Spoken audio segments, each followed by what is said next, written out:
Mr. President, may I begin my interpellation by a short manifestation or rejoinder for that matter, considering that my interpellation was cut short yesterday. May I proceed, Mr. President?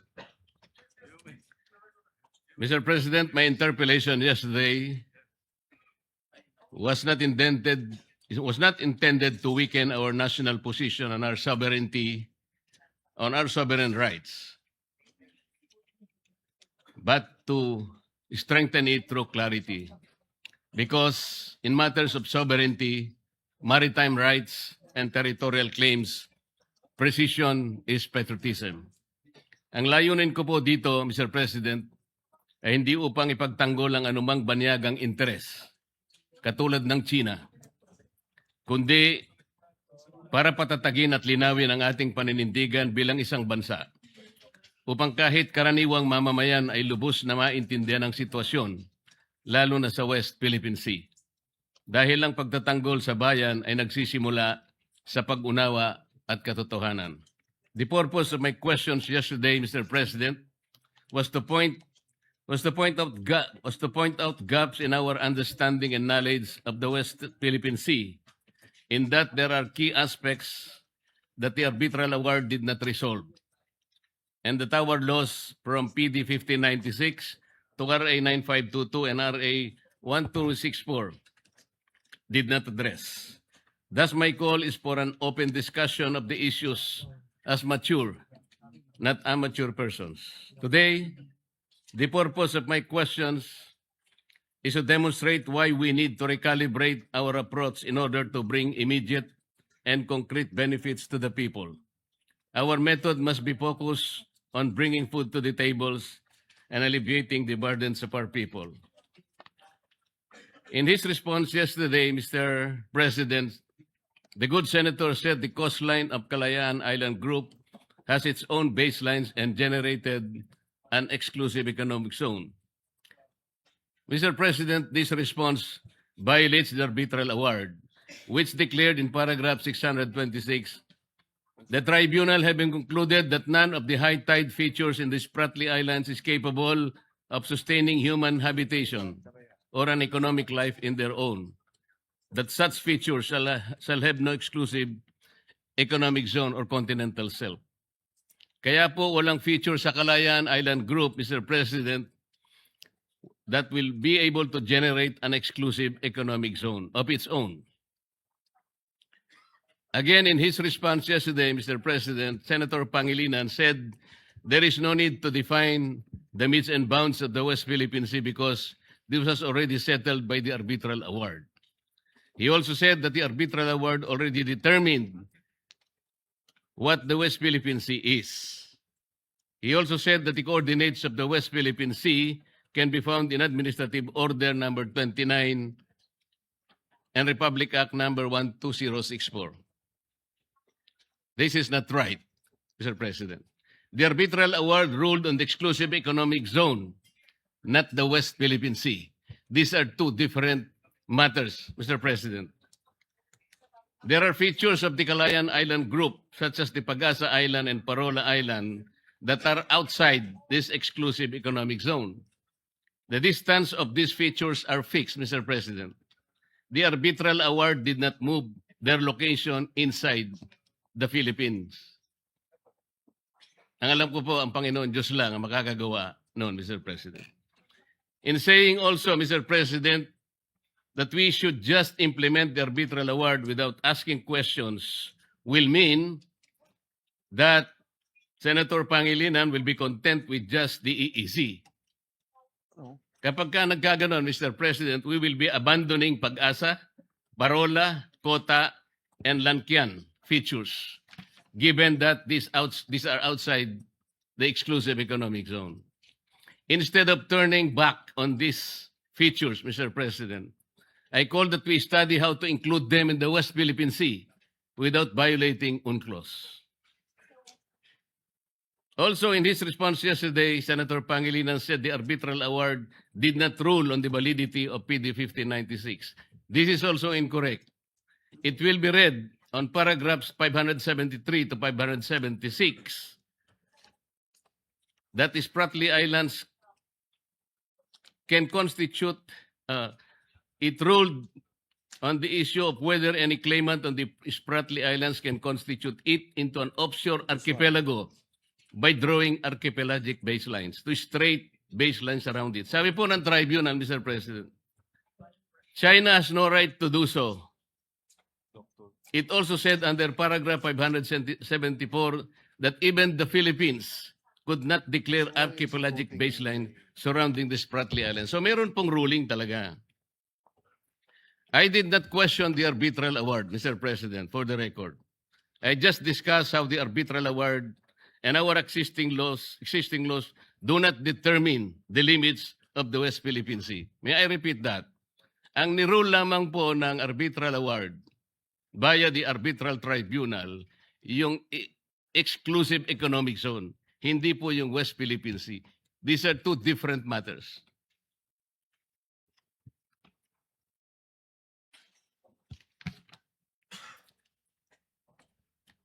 In his response yesterday, Mr. President, Senator Pangilinan quoted the figure 500,000 square kilometers from Justice Carpio's book.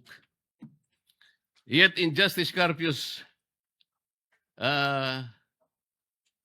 decision in the Supreme Court in the case of Magallona versus Ermita, Mr. President, he quoted the government figure that the total area of Philippine EEZ is not 500,000 square kilometers, but only 382,669 square kilometers. If in his book, Justice Carpio included the Philippine rice in his computation, that is also questionable. Para kasing ang nangyari, parang sinama po nila yung Philippine rice. Nobody can claim the waters above Philippine rice. Bullet points lang. Those are high seas, Mr. President. Nobody can claim Philippine rice. This is not a territory. As the Philippines cannot claim them, neither China can. What the Philippine applied and registered for is the exclusive right to exploit the Philippine rice, Mr. President. The only way for China to grab the right is to apply and register with the United Nations. China did not oppose our application in the Philippine rice. It has not applied for that right until now, Mr. President.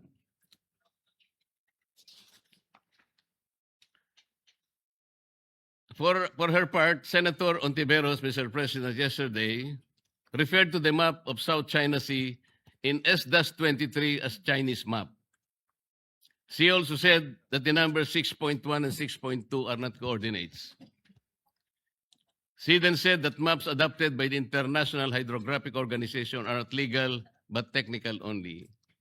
First, Mr. President, S-23 is not a Chinese publication. It is a publication of the International Hydrographic Organization, or IHO.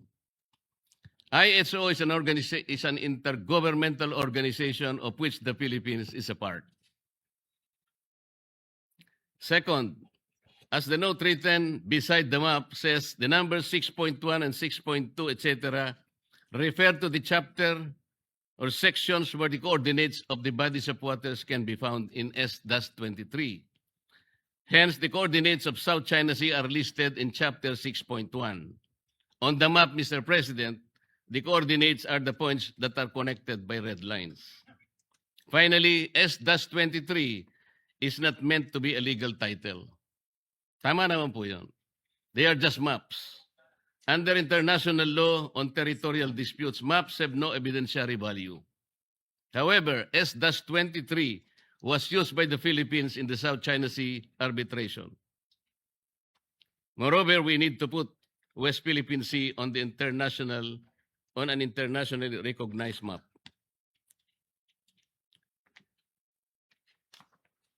Let me begin now, Mr. President, by showing two maps. Pwedeng pakilagay yung first map.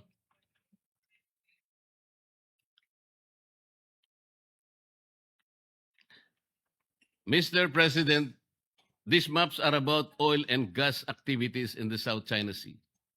On both maps, you will see squares and rectangles. They represent oil and gas blocks that have either been merely offered or already licensed and operating. Please bear in mind, Mr. President, that each square and rectangle represent foreign investments running in the millions of and to billions of dollars. Moreover, basins with oil and gas are found on the coastal and central areas. Finally, China and Vietnam have exchanged gunfire, suffered casualties, blasted each other with water cannons, cut cables, rammed vehicles, and so on and so forth. China and Malaysia had a naval standoff. Hence, the territorial and maritime disputes between them are just as explosive. Map 1, Mr. President, was published by New York Times in 2013. It cited a source, the U.S. Office of Hydrographer.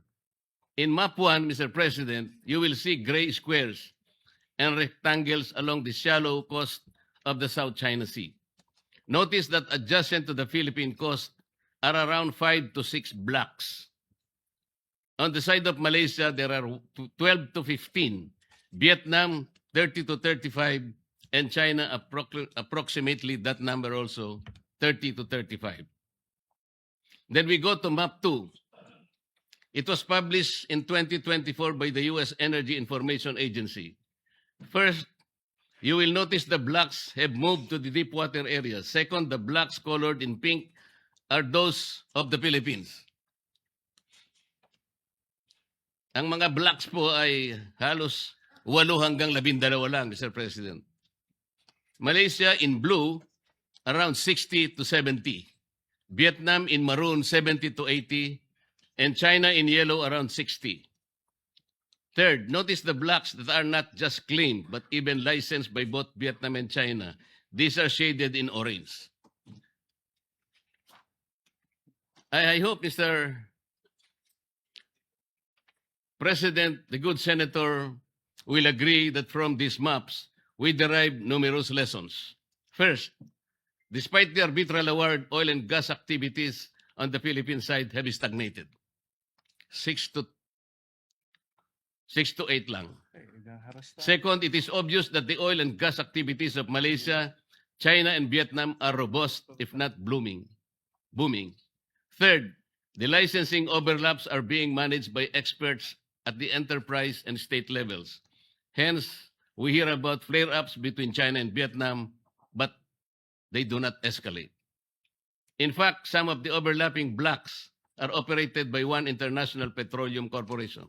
Fourth, even as their past relations are violent and the present relations are also tense because of the conflicting claims to Spratly Islands and Paracel, they engage in joint exploration and development, Mr. President. Fifth, Vietnam and Malaysia are cooperating and progressing with China. Nobody can accuse them of being pro-China. May I ask the Senator if we would agree that based on these maps, Vietnam, China, and Malaysia are succeeding in oil and gas exploration, but our exploration in our part of the world have stagnated. Would you agree, Your Honor?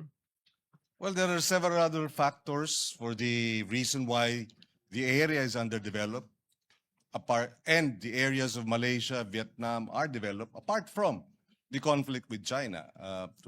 In fact, just 2 weeks ago, there has been a discovery of natural gas deposits in the Malampaya area. So there are many factors. It is not just the conflict with China that is a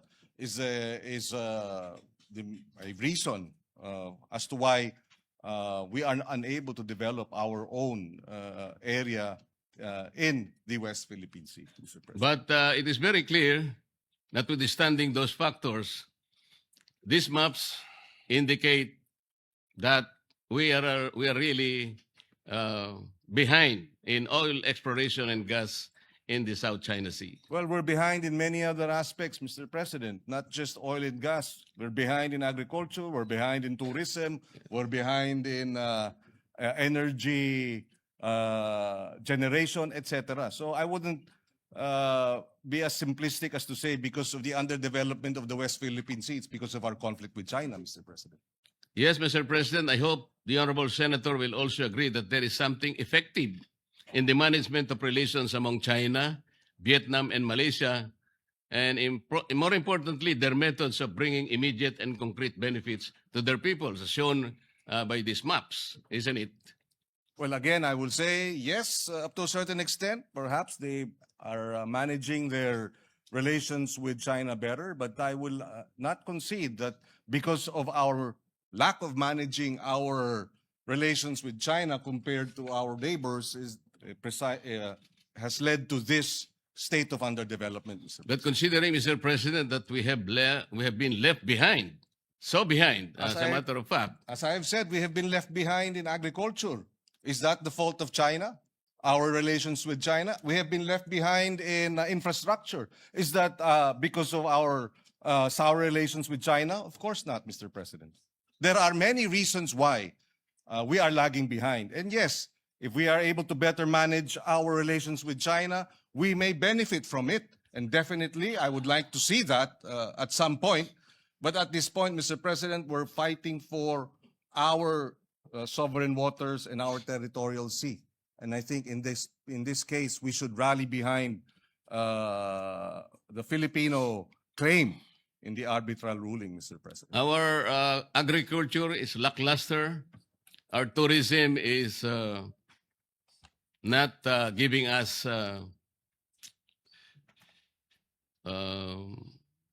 good statistics.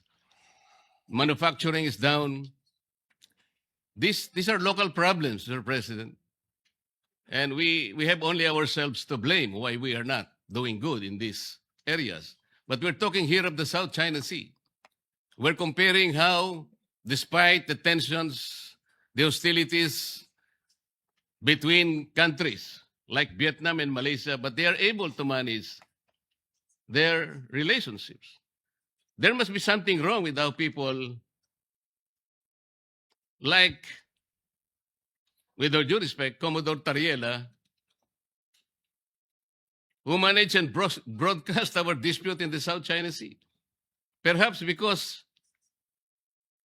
they do not have a loud mouth in their midst. Tayo meron ang dami. Whereas what we have been doing for years is not working. Kagaya po ng pinakikita ng mga mapa na yan in the South China Sea. We have to sit down, talk rather than imbes na magpatutsadahan po.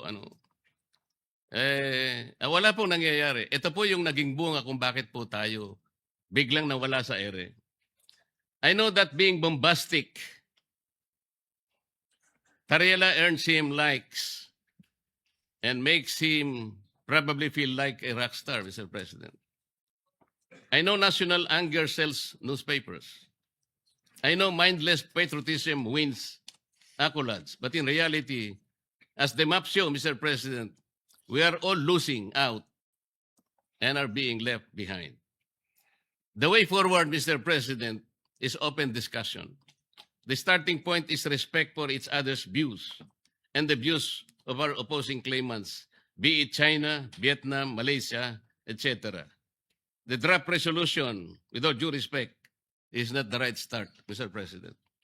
Mr. President, if I may just point out, the matter of Commodore Torriela, whether we agree to his statements or not, is one issue. Another issue, Mr. President, is that the Department of National Defense and the Armed Forces of the Philippines have rallied behind Commodore Torriela and condemned the behavior and the actuations of China's embassy officials. If I may quote, the Department of National Defense and the Armed Forces of the Philippines strongly condemn such an affront to any of its members and reiterates that it shall not be cowed by any official of PROC, whether in their homeland or as guests here. And we shall continue to speak against their lies and malign actions when such are committed. That is our Department of National Defense. That is our Armed Forces of the Philippines, Mr. President. The very least that we should do as a Senate is rally behind our Department of National Defense, and our men in uniform who risk their very lives to defend the West Philippine Sea, Mr. President. So the actuations of Commodore Tariela may not be, may find discomfort with some of our colleagues, and we will respect that. But our defense establishment and our armed forces have spoken. And I believe senators must rally behind and defend and support our defense establishment in view of the aggression and the of China in our sovereign waters and our exclusive economic zone, as well as our continental shelf, Mr. President. I will go to that point, Mr. President. But we can also draw lessons from the experiences in the Philippine Sea. In 2008, Malaysia and Indonesia had a naval standoff when Indonesia found oil and gas in Ambalat Field and Ambalat East, and Malaysia offered the same areas as Block ND6 and ND7. To de-escalate, they agreed to a moratorium in 2009. Last year, their national petroleum corporations agreed on a joint exploration and development. We ourselves are experienced in cooperation in the Philippine Sea. Let me show another map. This is the last map, Mr. President.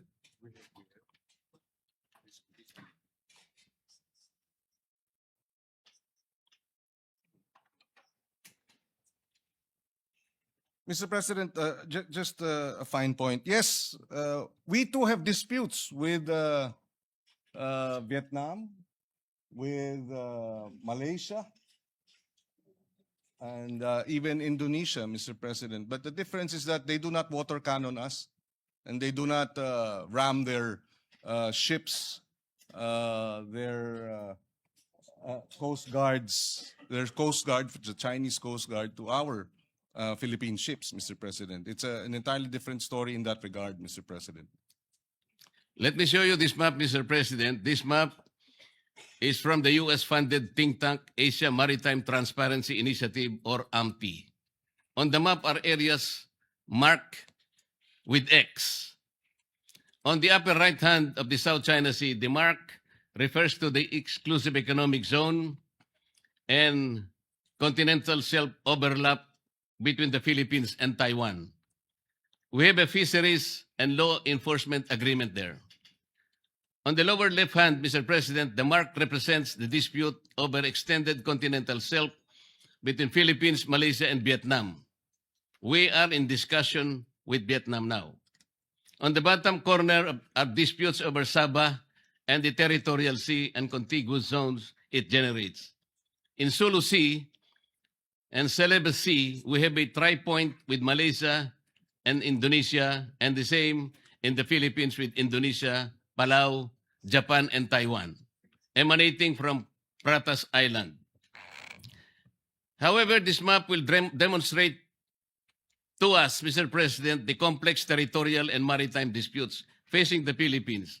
Malaysia is in the Sulu Sea and Celebes Sea, with Indonesia over continental shelf in the Celebes Sea, with Palau and Japan, Ryukyu Islands in the Philippine Sea, with Taiwan in the Basi Channel, with China, Malaysia, and Vietnam in the South China Sea, and with China, Taiwan in the South China Sea over the maritime zones generated by Pratas Islands. We must be doing something right in the management of this dispute, Mr. President. Yes, we are. And Yun nga po, kaya and- po and pinipilit kong ipaliwanag na bakit dito sa mga areang ito ay nagagawa po nating i-manage ang hindi natin pagkakaunawaan. Ang sabi po nyo kanina, because they are not water cannoning us. they are also not aggressive. They are not coercive, and therefore there will be no escalation. The aggression of China is primarily the reason why tensions in the disputed areas have risen over time. We have in fact filed 245 protests against China's incursion and illegal activities in our exclusive economic zone since 2022, Mr. President. We also exercise diplomacy. We recognize, and that's precisely why we brought the matter to the tribunal. We recognize that China is a power, economic power, and an emerging military power. And what do small nations like us have? We have the rule of law, international law, and that's why we brought this matter to the International Arbitral Tribunal, Mr. President. We are not the problem here, Mr. President. It is China, the aggression of China, that is the problem here. Mr. President, si Commodore Tariela po ba ginawan ng caricatures or effigy yung mga heads of state ng Vietnam, ng Malaysia, at iba pang karatig bansa? Hindi kailangan, Mr. President, dahil wala naman silang pag-water cannon sa atin. Hindi naman po nila sinasagasaan ng ating mga mangingisda o inaaresto. Hindi na naman nila, yun na nga, binabangga, wino-water cannon. Yung may aksidente pa na kung saan yung Chinese vessel ay iniwanan ang 22 mga mangingisda natin. At sino ang sumalba sa kanila? Vietnam ang sumalba sa kanila. So bakit tayo makikipagpalitan ng maanghang na salita sa mga meron tayong sabihin na nating maritime disputes na hindi naman tayo inaapi at binabalahura at binabastos, Mr. President. Mr. President, hindi lang po si Commodore Tariela, for the record, pati ang ating Senate President, matapos nung binanggit yung persona ng grata, nagsalita ng baluktot, Mr. President. So sana maintindihan natin, hindi lang ito usupin ni Commodore Tariela, hindi lang ito usupin ng mga senador o kaya mga kongresistang binabastos nila. Usupin ito ng Pilipinas na ipaglalaban natin ang atin at dapat magkaisa tayo, Mr. President.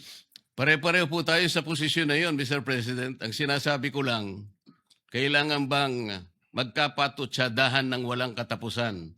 Ang pag-init po ng sitwasyon ay hindi po nakakabuti sa ating dalawang bansa. Walang katapusan na patutsadahan. Paano po natin kakalmahin? O halimbawa, paano natin papatay ng sunog sa isang bagay na susunog? Yun po ba'y bubuhusan natin ng gasolina? O kailangan natin sabuyan ng malamig na tubig? Mr. President, ang sinasabi ko lamang po, bakit po kinakailangan kasing gumawa pa ng mga caricature at sasabihin na ang presidente ng China ay bully? Siguro po, Mr. President, ang may mumungkahi natin, hindi po tayo kasi magpa-profit from these experiences. Ang DFA, ang BIFAR, ang DNR, sila pong nagmamanage ng ating mga disputed seas. Pero nagkakaroon po tayo ng progreso. Hindi po sila nagano ng mga caricatures o megaphone diplomacy. They did it diplomatically, diligently, and without fanfare, Mr. President, working with their counterparts in settling our differences with our nations. Ang sabi po kasi ninyo, Mr. President, Your Honor, na wala pong anumang ginawa ang ating mga maliban sa China, ang Vietnam o kaya yung ibang bansa ay walang nagawa. Nakalimutan po ba ninyo, Mr. President, in the context of our maritime disputes, we have shot and killed 2 Vietnamese fishermen in 2017 and 1 Taiwanese fisherman in 2013. Did Vietnam and Taiwan accuse us of sowing fear and interfering in our capacity to defend our claims? Gusto ko lang pong ipasariwa sa inyo yung ganon. Talaga pong nagkakaroon ng ganon eh. Ngunit sila, hindi naman tayo ginawan ng masama kahit na nakapatay tayo ng ilan sa kanilang mga tao. Ang pinag-uusapan po natin, anong patutunguhan natin kung patutsadahan walang katapusan? Mr. President, if I may, the incidents mentioned by the good senator from Tarlac are isolated incidents from Vietnam and Taiwan. These are isolated incidents. This is not in the same realm as China's 24/7 acts. 365 days a year, 24 hours a day, 7 days a week, incursion and threatening. And Mr. President, Taiwan or Vietnam did not threaten us publicly. 2 weeks ago, the Embassy of China said the uniform, if I may quote, a word of advice to relevant individuals in the Philippines, immediately stop making provocations and stop confusing right and wrong, or they will pay the price for what they did. Embassy officials sa Pilipinas, tinatakot tayo. Tama ba yun? So again, Mr. President, yes, we have had these incidents with Vietnam. Oo, meron tayong naging insidente sa Taiwan, pero isolated incidents. In fact, yung sa Taiwan, iisa lamang ata sa loob ng 20 taon. Yung sa Vietnam ata, iisa rin lang siguro sa 10 taon. Hindi iba. Sa China, araw-araw tayong hinaharas, araw-araw tayong nandyan, nagtayo na nga ng kanilang airport, artificial islands, lantaran, Mr. President. So, apples and oranges ang pinag-uusapan yung insidente natin with our neighbors like Vietnam and Taiwan compared to China. Ibang-iba po. Isolated or otherwise, Mr. President, nakapatay tayo ng kanilang tauhan. Ilan po ba ang pinatay ng China sa atin? Meron po ba? Well, Mr. President, may naputulan ng hinlalaki. At yung 22 sinagasaan ng Chinese vessel at iniwanang mamatay, kung hindi sinalba ng Vietnamese fishermen, namatay na yung mga yun. So, Ilan po ba, Mr. President, ang sinalba ng China kamakailan? 17 Filipinos. 17 fishermen. at Ano po ang nagpapasalamat ginawa tayo. ni Commodore Tariela? At He was very nagpapasalamat tayo. condescending, Mr. President. Imbes na pasalamatan niya ng buong puso sapagkat 17 mga kababayan natin ang naisalba. Yung kanyang pagpapasalamat na ginawa is condescending, Mr. President. Uulitin Let ko- me suppose that the embassy that is challenging your position, Mr. President, is questioning your knowledge. What if the Vietnamese or Malaysian, what if China tells the Philippine embassy in Beijing not to post or publish views that contradict the international law opinions of Chinese officials? Would that be acceptable to the Philippines? I'm sorry, Mr. President. I beg your indulgence.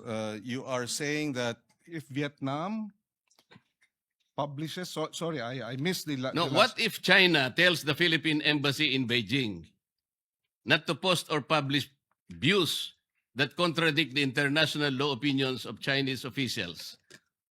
Would that be acceptable to the Philippines? Halimbawa lang, sinabihan yung ating embahada doon. Huwag kayong magpapublish Yes, ng mga well, views. Well, Mr. President, that's their country. They will do what they will do.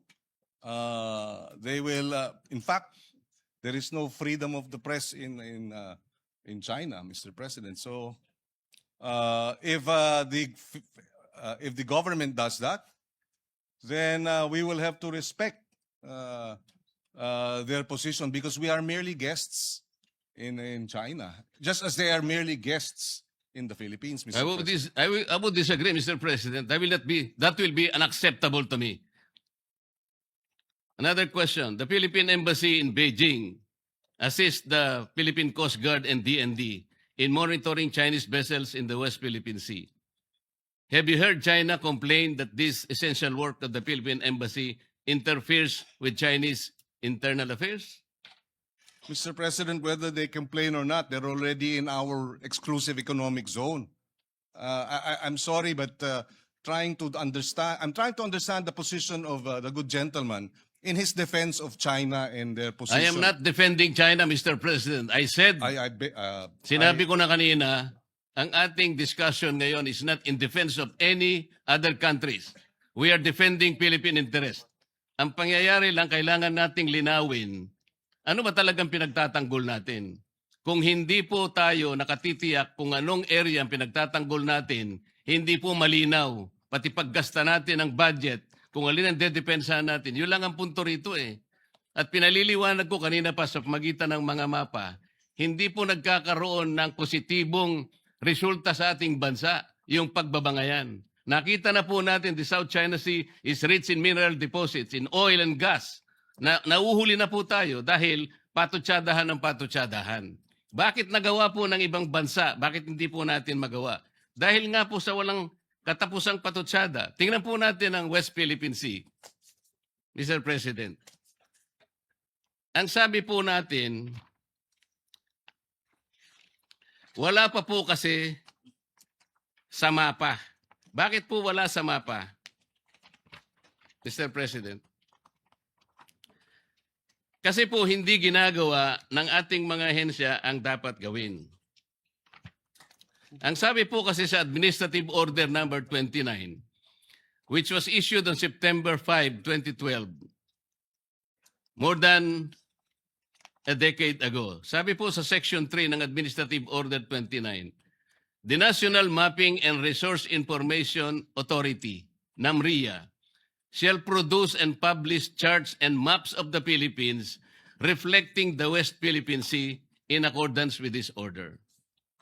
And finally, on November 8, 2024, the National Mapping and Resource Information NAMRIA committed to release a new Philippine map that includes the West Philippine Sea.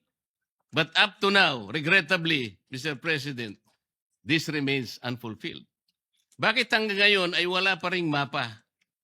What specific obstacles have prevented the production and publication of this map for over 10 years? Does NAMRIA dispute that Section 3 uses the word shall indicating mandatory and not a discretionary duty?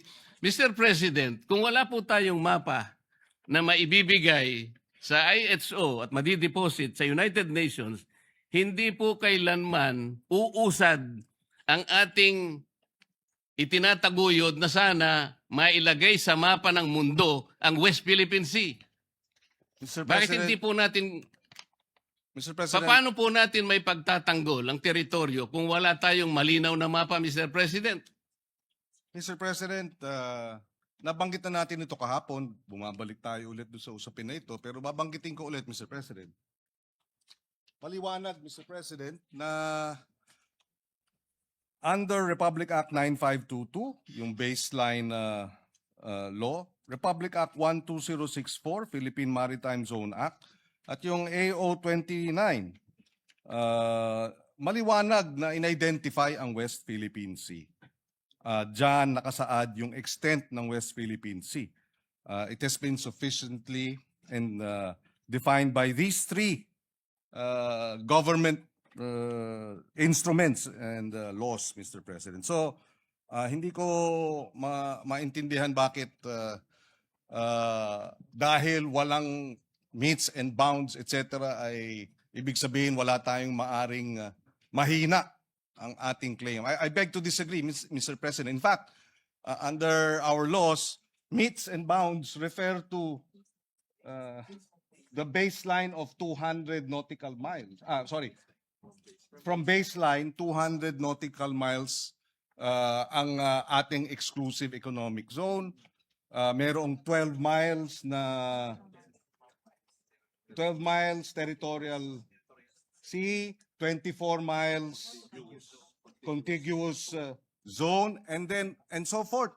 Yun ang UNCLOS, Mr. President. Kaya hindi ko naintindihan bakit pinipilit itong pag-define ng meets and bounds ng West Philippine Sea kung na-define na. Besides, Mr. President, ayon sa UNCLOS, yung purpose ng pag-submit when UNCLOS obliges states to show the coordinates of maritime zones and submit and deposit the same, it is only for the purpose of publication and information.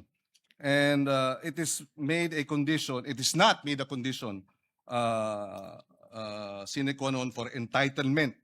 This is, Mr. President, UNCLOS Article 16, 75, and 84. So, hindi ibig sabihin dahil hindi natin nasasamite sa UNCLOS, gaya ng nabanggit ng ating butihing senador, na wala na tayong kapangyarihan o lakas o basehan para ipaglaban yung West Philippine Sea, Mr. President. It is only for purposes of publication and information.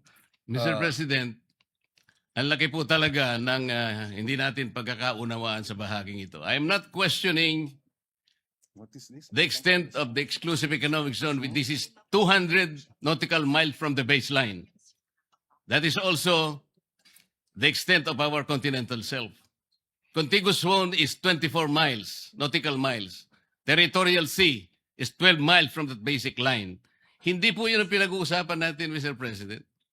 Sinabi lang kasi ng AO29 and Presidential Decree 1596, dinefine niya lang yung West Philippine Sea. Ang kulang, sabi po ng steps na dapat gawin, sinabihan nga ng executive order ang NAMRIA eh.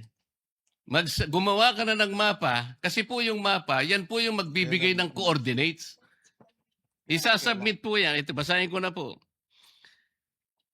Section 4 of Administrative Order 29, Series of 2012, requires relevant government agencies such as DFA, kasama na po yung DFA, not only to deposit with the United Nations Secretary General the country's official map reflecting the West Philippine Sea, but also notify international bodies such as the International Hydrographic Organization of the same. Ayun po, Section 20, Section 4. Kung hindi po tayo magsasubmit ng mapa, saan po kukunin ang coordinates? Yun lamang po ang paraan para po yung ating pinapangarap, pinapanaginip na West Philippine Sea, mailagay naman po sa mapa. Yun po ang pinakamaganda. At pagkatapos nating mailagay sa mapa, ay lalakas po lahat ang ating paninindigan dahil nakalagay na po sa mapa eh. Kahapon po pinakita ko yung South China Sea. Hindi po ibig sabihin na yung South China Sea, sa China po yun. Hindi po. Pangalan lang yun eh. Yung 6.1, yun ang chapter po doon sa S-23 para basahin po ninyo at makita ang coordinates. Wala po tayong pinagtatalunan tungkol dito. Hindi ko po kailanman dinidepensa ng China. Gusto kong palakasin ang ating paninindigan dito. Bakit hindi po tayo magkaintindihan? Napakasimple lang nun. Wala pong coordinates talaga. Ang mapa lang po ang magbibigay ng coordinates. Malamang marahil hindi tayo nagkakaintindihan dahil gaya ng nabanggit ko kahapon, kahit na magdebate tayo hanggang, sabi ko nga, Kingdom Come, tungkol dito sa meets and bounds na ito, hindi magbabago yung arbitral ruling na sinasabing mali ang China, hindi dapat nagtatayo ng mga illegal structures ang China sa ating exclusive economic zone. So bakit tayo bumabalik dito sa debate ng meets and bounds? Para sa ano? Para pahinain natin yung naging award natin sa International Tribunal? Para questionin natin na yung award natin ay kulang? Para bigyang duda na tayo nga ba'y nanalo? Hindi naman po siguro. Panalo tayo, binigay sa atin yan at hindi tayo mananalo kung hindi maliwanag ang ating mga karapatan at ang ating exclusive economic zone kahit na hindi pa nade-determine ang meets and bounds. Dahil yon ang sinasabi ng UNCLOS. UNCLOS ang basehan ng ating pagkapanalo. Walang pinag-uusapang meets and bounds sa usapin po nung determination ng ating exclusive economic zone, Mr. President. Sana po kung maintindihan ng ating butihing senador yun, hindi tayo magkakaroon ng ganitong hindi pagkakaunawaan. Binanggit po ninyo kahapon yung Administrative Order 29 at saka yung Republic Act 12064. Ang sabi po ninyo, doon makikita yung mga coordinates.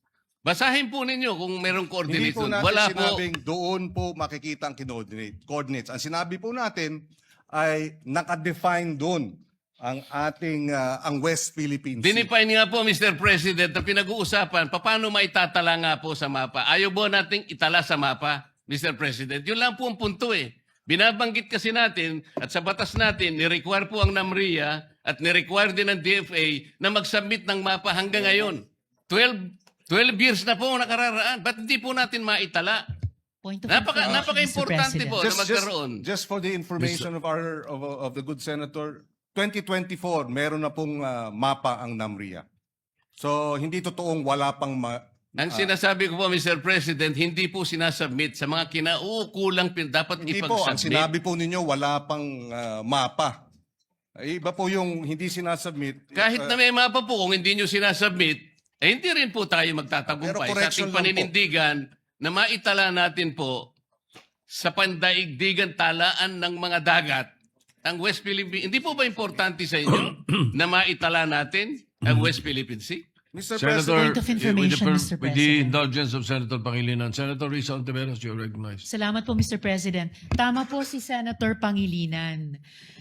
Ang totoo po, dun sa mapang itinatanong ng mabuting Ginoo, NAMRIA has prepared the maps anchored on the newly signed Philippine Maritime Zones Act and Philippine Archipelagic Sea Lanes Act and complying with UNCLOS and is awaiting the final implementing rules and regulations for publication. So nandun na po, Mr. President, ang mapa. Salamat po, Mr. if I President. may likewise add, Mr. President, ito ay the information relayed to us by Dr. J. Batumbakal. He's the director of the UP Law Center, Institute for Maritime Affairs and the Law of the Seas. And he says, and I quote, when UNCLOS obliges states to show the coordinates of a maritime zone on charts of appropriate scale and to deposit them with the UN Secretary General, Article 16, 75, and 84, it is only for purposes of publication and information and is not made a condition sine qua non for entitlement to the maritime zone concerned. In fact, even before UNCLOS was open for signature, states fully recognized the entitlement of other states to territorial seas, even without published coordinates. Deposits of charts containing the coordinates of the UN does not create any legal effect and does not imply approval by the UN. The UN is not a register of deeds for maritime zones of states. The absence of legal effect of deposit is clearly provided for even in the UN website. So yung ang inaalala ng ating ginoong Senador Marcoleta ay hindi nakakadagdag ng legal entitlement ang pagdeposito sa UN Secretary General under Articles 16, 75, and 84 of the UNCLOS.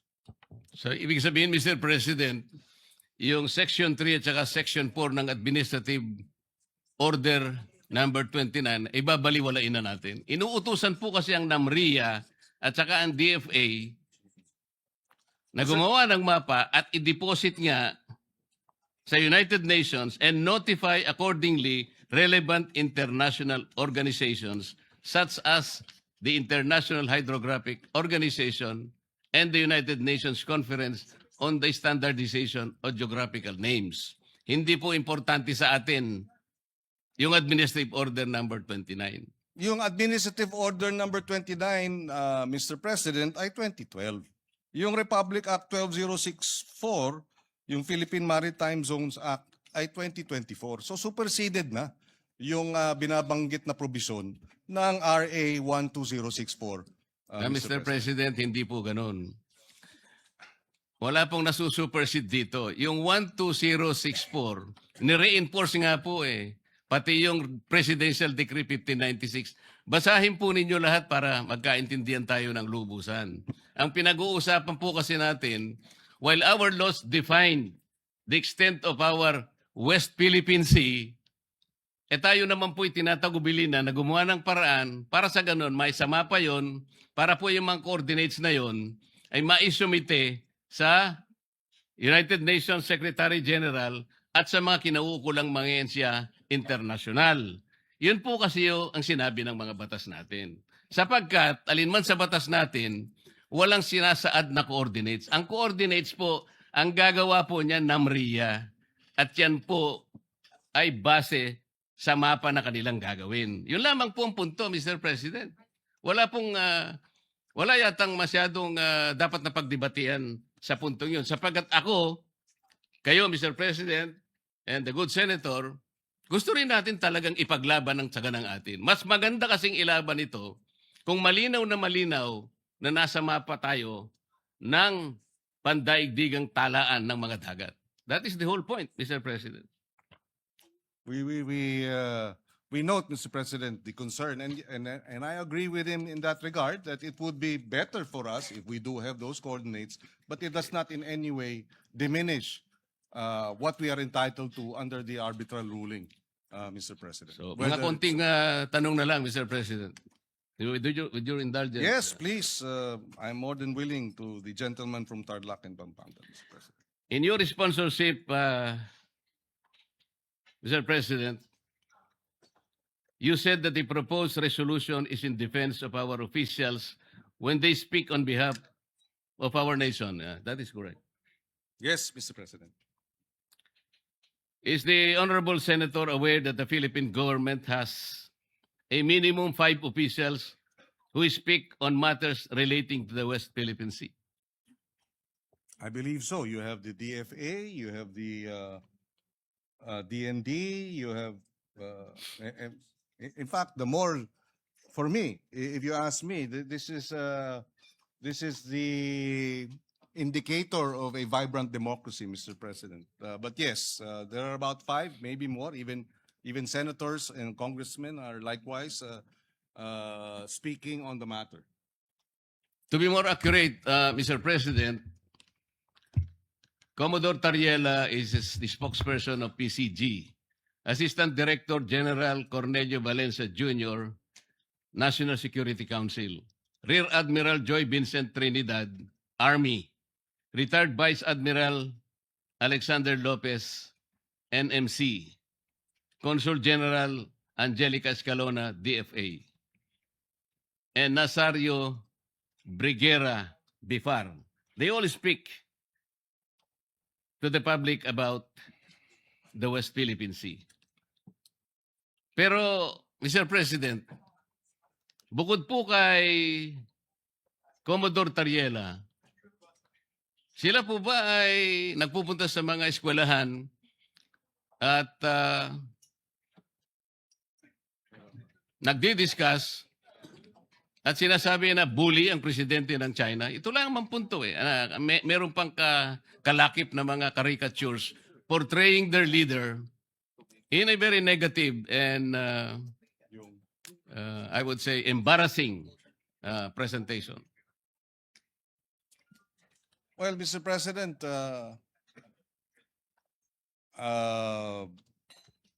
I would defer to our men in uniform. Isn't that part of the Philippines' right to expression? That too, Mr. President. Yes. First, I would. Freedom of expression, we have that. They do not have that in China. That's the problem. And he is answerable to his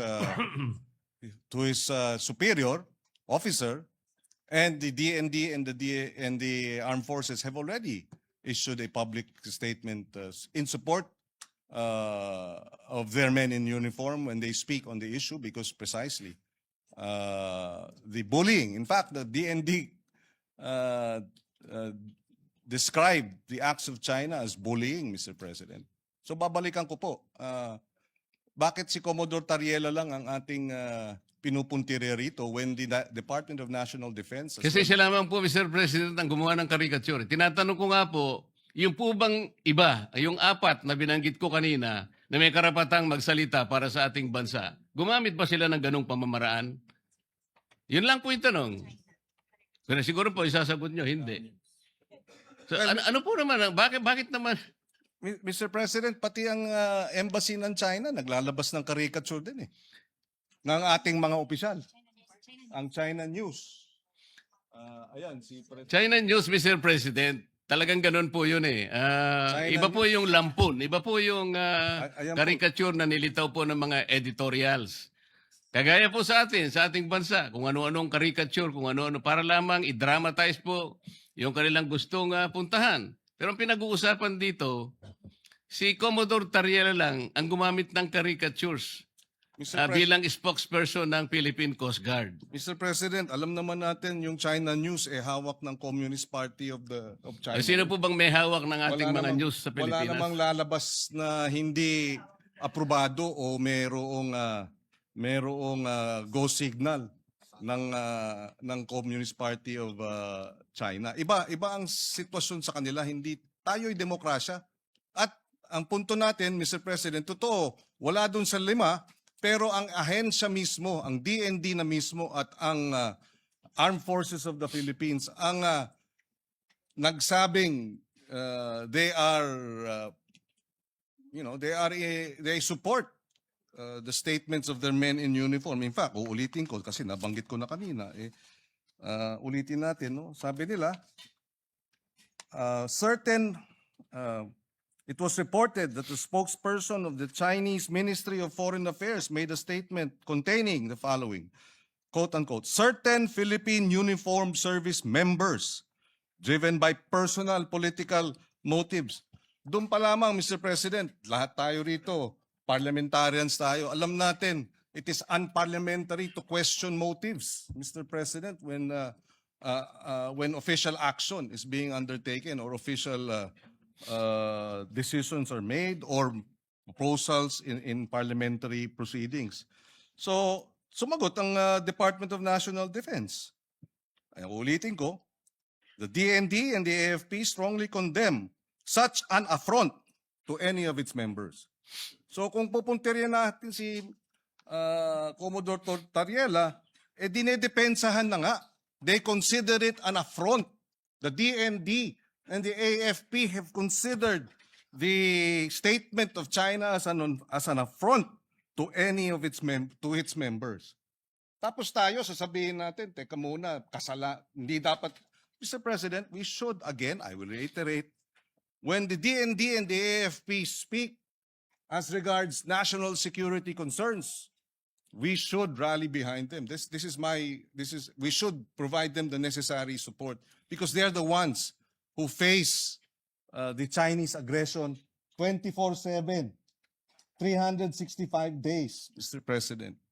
And they deserve our support rather than our castigation and our condemnation. We should Mr. condemn President. China, not our men in uniform, Mr. President. Mr. President, kung totoo man na talagang sinusuportahan ng armed forces yung... Totoo ho, statement po nila eh. kaya nga Binasa. po, payagan nyo kung Opo. i-continue ang Thank aking pagtatanong. Yung pong lahat ng cabinet members po, cabinet secretaries, they're alter ego of the president. Kung halimbawa po nagsalita na ang presidente, magsasalita po ba sila inconsistent with the statement of the president? I'm asking this question, Mr. President, because on January 29, a few days ago, 2026, the Philippine News Agency released this particular statement from the President of the Philippines. By whom? PBBM supports a firm with diplomacy approach in dealing with the rising war of words between Philippines and the Chinese officials over the West Philippine Sea. Pag pinag-uusapan po natin diplomacy, tama po ba yung ginagawa ni... Ako po, sinasabi ko lang, nagsalita na po ang Pangulo eh. Firm with diplomacy. Alam po kasi ng Pangulo natin, Mr. President, walang kapupuntahan yung patut sa dahan. Meron po akong record ng mga patut sa dahan, Mr. President, from January 1 hanggang kahapon. Ito po, January 1, nanggaling po sa ating iginagalang na senador. January 9, galing po ay Commodore Tariela. January 10, Tariela na naman. January 12, Philippine National Maritime Council. January 13, Representative De Lima. January 15, Commodore Tariela. January 14 and 15, Commodore Tariela. January 16, Tariela pa rin. January 16, Representative Shell Jokno of the House of Representatives. January 17, National Maritime Council. January 19, Akbayan Party List. January 20, Senator Ontiveros posting on her FB. January 22, Tariela na naman. January 23, again, Senator Ontiveros and Strat-Based Institute. January 23 again, nasama po kayo, Senator Kiko. January 24, Tariela na naman. Napakarami po, tatlo yung kay Tariela on January 24. January 25, Senator Erwin Tulfo. January 26, si Tariela na naman po. January 27, si Tariela na naman po.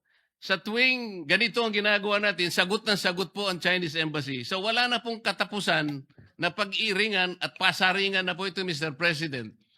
Ito po bang ito po bang tagal ng pagpapatutsadahan na to, Mr. President? Nakakahuli po ba tayo kahit na ilang kilong galunggong lang sa West Philippine Sea? Bumababa po ba ang presyo ng bilihin nang dahil sa patutsadahan na ito? Ito po ba'y makakatulong sa atin? Kagaya po ng pinost ko kanina, yung po bang nasusunog na gusali? Para mapatay mo yon, sasabuyan mo ba ng gasolina? O bobombahin mo ng tubig na malamig, Mr. President? Ito lamang po ang pinakapunto rito. Mr. President, wala po akong ginagawa para depensahan ang China. Ang ginagawa ko po para magkaisa tayo, hanapin natin ang talagang paraan, paano natin lalong palakasin ang paninindigan na to at magsimula tayo. Sana po maitala natin sa lalong madaling panahon yung mapa ng West Philippine Sea at magkaisa tayo ngayon. Ipilit natin yun. Pero kung wala pa po yun, yun nga po, puro ang tinatawag po natin ay megaphone diplomacy na hindi po nakakatulong kahit paano natin kwentahin, Mr. President.